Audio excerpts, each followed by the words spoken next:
சாய்ராம் ஜெய ஸ்ரீ சாய்ராம், ஜெய் சாய்ராம் எங்கள் ஸ்ரீ சாய்ராம்.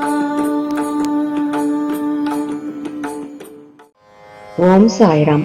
சாய் அன்பர்களுக்கு என் பணிவான வணக்கங்கள். சாய் சச்சரித பாராயண தொடரில் இன்று 39ஆம் அத்தியாயம் பாராயணம் செய்யலாம். ஓம் சாய்ராம். அத்தியாயம் 39-50. பாபாவின் சமஸ்கிருத ஞானம், கீதையின் ஒரு ஸ்லோகத்திற்கு பாபாவின் பொருள் விளக்கம், சமாதி மந்திர் கட்டுதல்.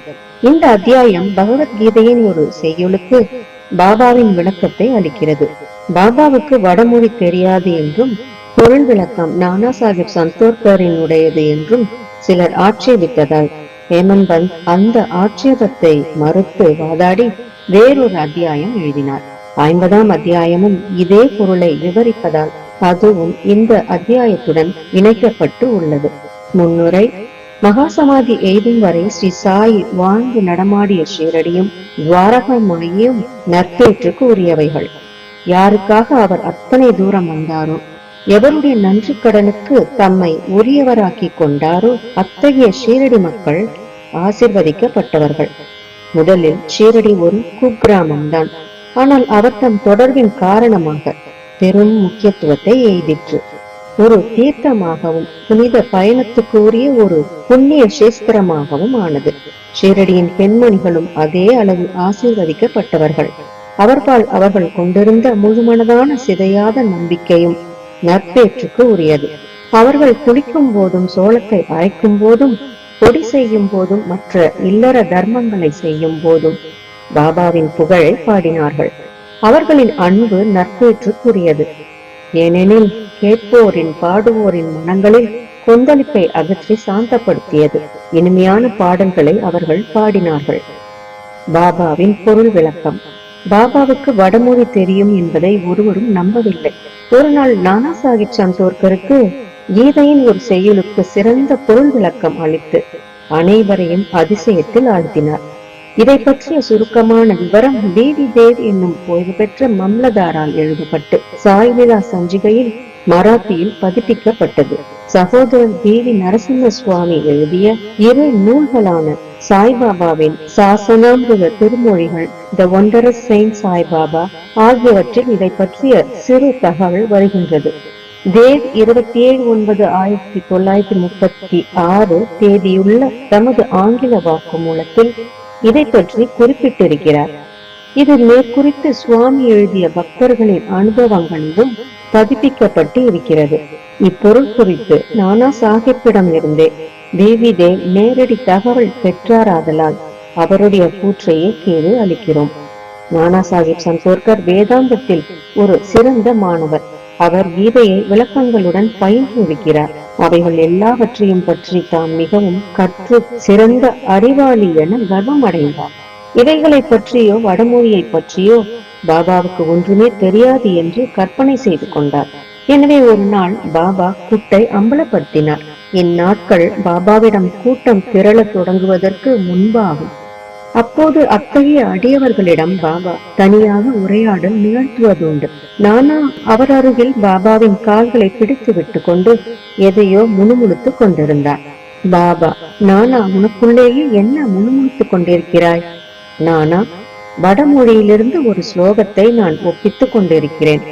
பாபா, என்ன ஸ்லோகம்? நானா, பகவத்கீதையிலிருந்து. பாபா, அதை பலமாக கூறு. நானா, பின்னர் பகவத்கீதை அத்தியாயம் 4 34வது ஸ்லோகத்தை பின்வருமாறு ஒப்பித்தார். தத்வித்தி பிரணிபாதேன பரிப்ரஷ்னேன சேவையா உபதேஷ்யந்திதே ஞானம் ஞானினஸ்தத்வ தர்ஷின. பாபா, நானா, அது உனக்கு புரிகிறதா? நானா, ஆம். பாபா, அப்படியானால் என்னிடம் அதை விளக்கி கூறு.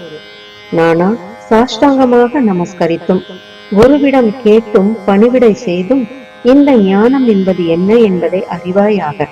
அப்போது உண்மை ஞானத்தின் சத்பொருளை எய்திய அந்த ஞானிகள் ஞானோபதேசத்தை உனக்கு நல்குவார்கள் என்பது அதன் பொருள். பாபா, செய்யுள் முழுவதற்குமான இத்தகைய திரள் கருத்து எனக்கு தேவையில்லை. ஒவ்வொரு சொல்லுக்கும் அதன் இலக்கண வேகம், பொருள் ஆகியவற்றை எனக்கு சொல். பின்னர் நானா அதை பதம் பதமாக விவரித்தார். பாபா: வெறுமனே சாஷ்டாங்கமாக நமஸ்காரம் செய்தால் மட்டும் போதுமா? நானா: பிரணிபாத என்ற சொல்லுக்கு சாஷ்டாங்க நமஸ்காரம் என்னும் பொருள் தவிர வேறு எப்பொருளும் எனக்கு தெரியாது. பாபா: பரிப்ரஷ்னா என்றால் என்ன? நானா: கேள்வி கேட்டல். பாபா: பிரஷ்னா என்றால் என்ன பொருள்? நானா: அதுவே கேட்டல். பாபா: பரிப்ரஷ்னாவை போல் பிரஷ்னாவும் அதே பொருளை உணர்த்தினாள். வியாசர் என் பரி என்னும் அடைமொழியை முன்னால் சேர்த்தார். வியாசர் பைத்தியமா இருந்தாரா? நானா: பரிப்ரஷ்னாவுக்கு அதை தவிர வேறெந்த பொருளும் எனக்கு தெரியாது. பாபா: சேவா, அது எத்தகைய சேவையை குறிக்கிறது? நானா: நாங்கள் எப்போதும் செய்து கொண்டிருக்கும் அதேதான். பாபா: அத்தகைய சேவை செய்தால் போதுமா? நானா: சேவை என்ற சொல் அதை தவிர வேறு எதை குறிக்கிறது என்று எனக்கு தெரியாது. பாபா அடுத்த வாக்கியத்தில் உபதேசந்திதே ஞானம் என்பதில் ஞானம் என்ற சொல்லுக்கு வேறெந்த சொல்லையாவது போட்டு அதை அங்கனம் படிக்க முடியுமா? நானா: ஆம். பாபா: என்ன சொல்? நானா: அஞ்ஞானம். பாபா: இந்த சொல்லை போட்டு ஞானத்துக்கு பதில் செய்யுளிலிருந்து ஏதாவது பொருள் உணரப்படுகிறதா? நானா: சங்கரபாஷ்யம் அத்தகைய பொருள் தரும் அமைப்பு எதையும் தரவில்லை. பாபா: அவர் தராததை பற்றி லட்சியம் செய்யாதே. அஞ்ஞானம் என்ற சொல் இன்னும் சிறந்த பொருளை உணர்த்தும் என்றால் அதை உபயோகிப்பதற்கு தடை ஏதும் உண்டா? நானா: அஞ்ஞானம் என்பதை அதில் வைத்து பொருள் உணர்வது எவ்வாறு என்பது எனக்கு விளங்கவில்லை.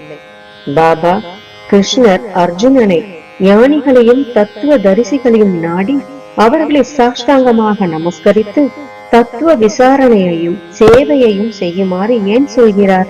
கிருஷ்ணர் தாமே ஒரு தத்துவ தரிசியும் உண்மையில் ஞான ரூபமுமே அல்லவா?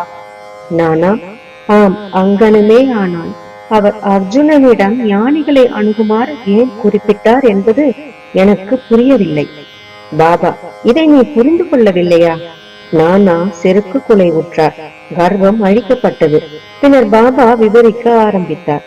ஒன்று, ஞானிகளின் முன்னால் வெறுமனே சாஷ்டாங்கமாக நமஸ்கரிப்பது மட்டும் போதாது, நம் சத்குருவிடம் சர்வாஸ்வ சரணாகதி அடைய வேண்டும்.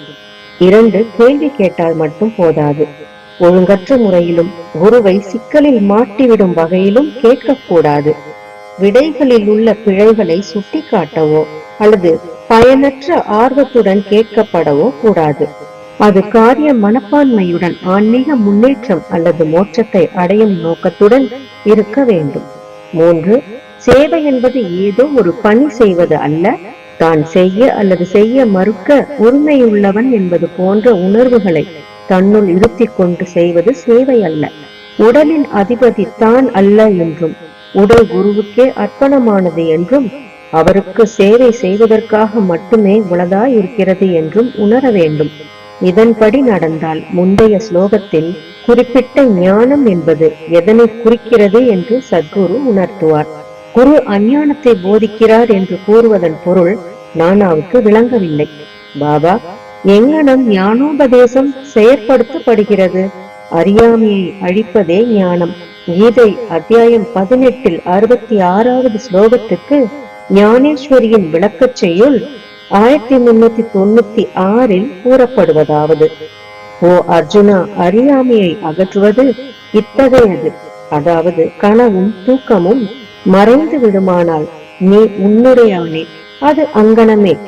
மற்றும் கீதை அத்தியாயம் 5 ஸ்லோகம் 16க்கு ஞானேஸ்வரின் விளக்கச் செய்யுள் 83 கூறுவதாவது: அறியாமையை அழிப்பது என்பதை தவிர ஞானத்தில் மாறுபாடாகவோ தற்சார்புடையதாகவோ வேறு எதுவும் உள்ளதா? இல்லை என்பது குறிப்பு. இருளை புரட்டுவது என்றால் ஒளி என பொருள். துவைதத்தை அழிப்பதென்றால் அத்வைதம் என பொருள். துவைதத்தை அழிப்பது பற்றி பேசும் பொழுதெல்லாம் நாம் அத்வைதத்தை பற்றி பேசுகிறோம். இருளை அகற்றுவது பற்றி பேசும் பொழுதெல்லாம் ஒளியை பற்றி பேசுகிறோம். அத்வைத நிலையை நாம் உணர வேண்டும் என்றால் நம் மனதில் உள்ள துவைத உணர்வை நீக்க வேண்டும். அதுவே அத்வைத நிலையை நாம் உணர்வதாகும். துவைத நிலையை மனதில் கொண்டுள்ள ஒருவன் அத்வைத நிலையை பற்றி எங்கனம் பேச முடியும்? அப்படி ஒருவன் பேசுவானாகில் அதே நிலையை அடைந்தால் ஒழிய அதை எங்கனம் ஒருவன் அறிய முடியும், உணர முடியும்? மீண்டும் கூறுமிடத்து சீடனும் சத்குருவைப் போலவே உண்மையில் ஞானத்தின் பண்புருவமானவன். மனப்பான்மை, மேலான உணர்வு, மிகச்சிறந்த அமானுஷ்ய சத்துவ நிலை, ஒப்பற்ற செயலாற்றல், ஐஸ்வர்ய யோகம், இவைகளிலேயே சீடனுக்கும் குருவுக்கும் உள்ள வேறுபாடு நிலவுகிறது. குரு நிர்குணமானவர், சச்சிதானந்தமயமானவர். உண்மையிலேயே மனித வர்க்கத்தை உயர்த்தி உலகை உய்விப்பதற்கே அவர் மானுட உருவம் எடுக்கிறார். ஆனால் அதன் பொருட்டாக அவரது உண்மையான நிற்குணத்தன்மை எல்லளவும் பாதிக்கப்படுவதில்லை.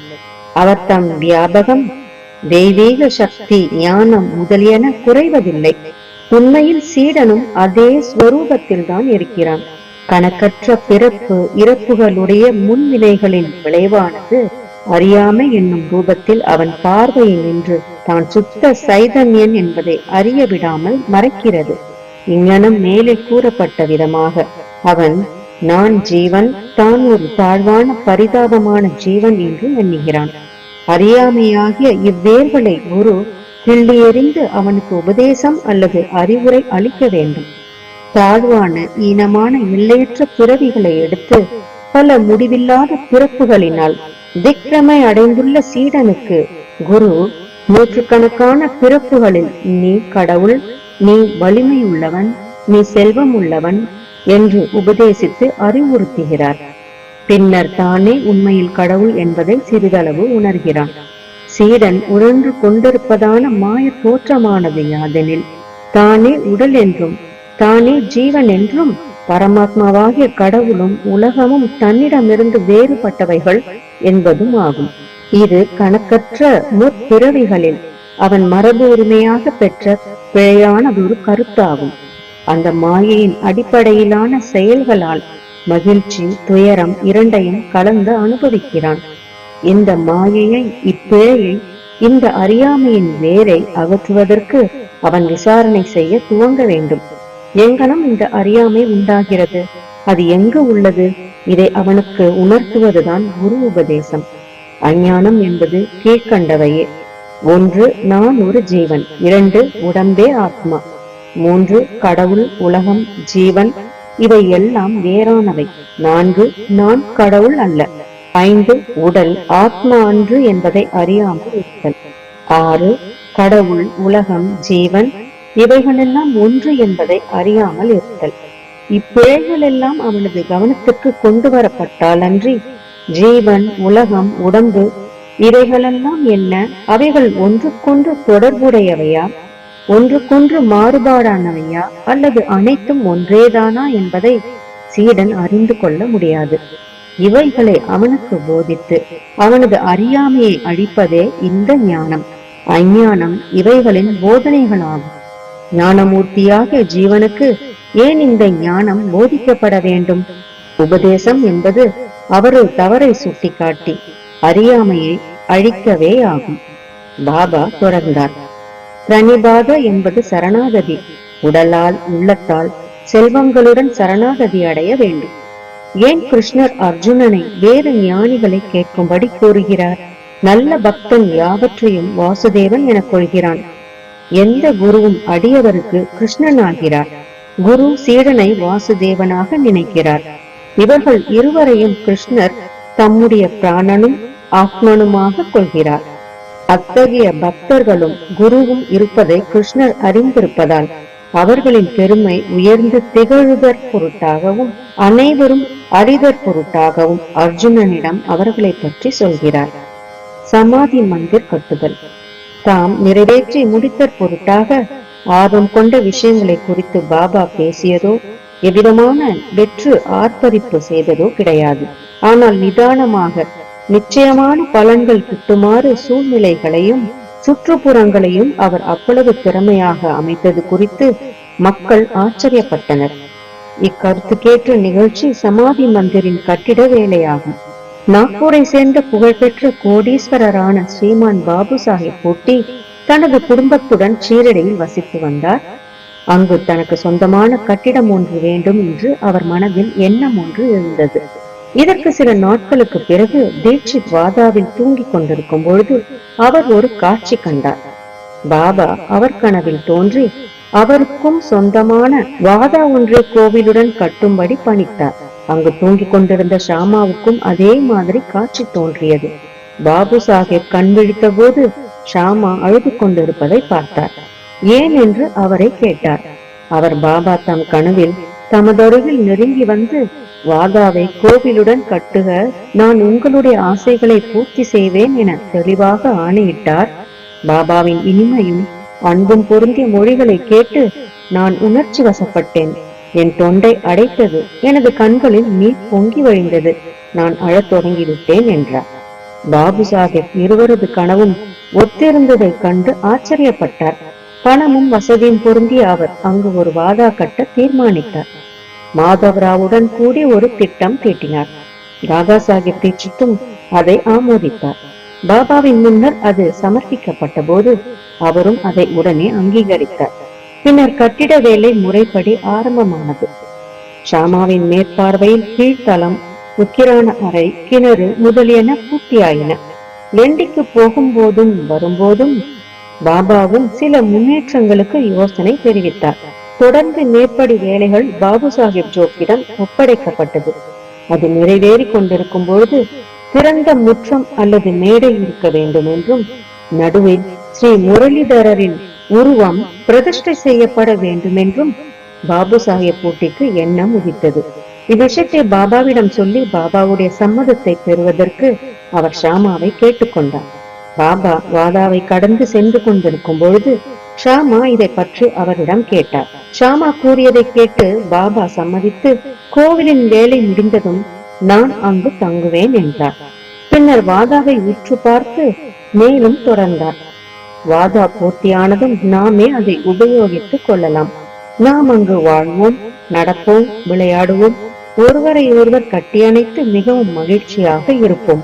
பின்னர் ஷாமா பாபாவிடம், வாதாவின் மத்திய மண்டபத்துக்கு அஸ்திவாரம் போட இது மங்கள வேலையா என்று கேட்டபோது பாபா சரி என கூறினார். ஷாமா ஒரு தேங்காயை உடைத்து வேலையை ஆரம்பித்தார். உரிய சமயத்தில் வேலை முடிவடைந்து முரளிதரனின் சிலை ஒன்றுக்கு ஆர்டர் கொடுக்கப்பட்டது. ஆனால் அது தயாராகும் முன்பே ஒரு புதிய நிகழ்ச்சி நேரலாயிற்று. பாபா மிகவும் கடுமையாக நோயுற்று இயற்கை எய்தும் தருணத்தில் இருந்தார். பாபா இயற்கை எய்தினால் தமது வாதா பாபாவின் திருவடிகளால் புனிதப்படுத்தப்பட இயலாது போகும் என்றும், அவரது பணம் முழுவதும் வீணாக்கப்பட்டு விட்டது என்றும் பூட்டி நினைத்து மிகவும் வருத்தமும் மனச்சோர்வும் அடைந்தார். இயற்கை எய்துவதற்கு சிறிது தருணத்திற்கு முன் என்னை வாதாவில் வையுங்கள் என்ற பாபாவின் மொழிகள் பாபு சாஹேப்பை மட்டுமல்ல மற்றெல்லோரையுமே தேற்றின. உரிய தருணத்தில் பாபாவின் புனித மேனி முரளிதரருக்காக திட்டமிடப்பட்ட கோவிலின் மேடையில் சமாதியாக்கப்பட்டு பத்திரப்படுத்தப்பட்டது. பாபா தாமே முரளிதரர் ஆனார். வாதாவும் சாய்பாபாவின் சமாதி மந்திர் ஆனது. அவரின் அற்புதமான வாழ்வு ஆழங்காண இயலாதது. பாபு சாஹேப் பூட்டி ஆசிர்வதிக்கப்பட்டவர், அதிர்ஷ்டம் உள்ளவர். அவருடைய வாதாவில் பாபாவின் புனிதமான தூய உடம்பு சயனித்து இருக்கிறது. ஸ்ரீ சாயை பணிக. அனைவருக்கும் சாந்தி நிலவட்டும். ஜெய் சாய்ராம். சாய் சச்சரிதம் படிப்பதாலும் கேட்பதாலும் நமக்கு மன நிம்மதியும் மன நிறைவும் கிடைப்பது மட்டுமல்லாமல் இதை கேட்பவர்களின் அனைத்து ஆழ்மன துயரங்களும் நீங்கி அனைவரும் எல்லா நலன்களையும் பெற்று மிகவும் சிறப்பான, மகிழ்ச்சியான, ஆரோக்கியமான, நிம்மதியான வாழ்க்கை வாழ நம் சாய்பாபா நம் அனைவரையும் ஆசீர்வதிக்கட்டும். ஜெய் ஜெய் சாய்ராம். சாய்ராம். ஜெய ஸ்ரீ சாய்ராம்.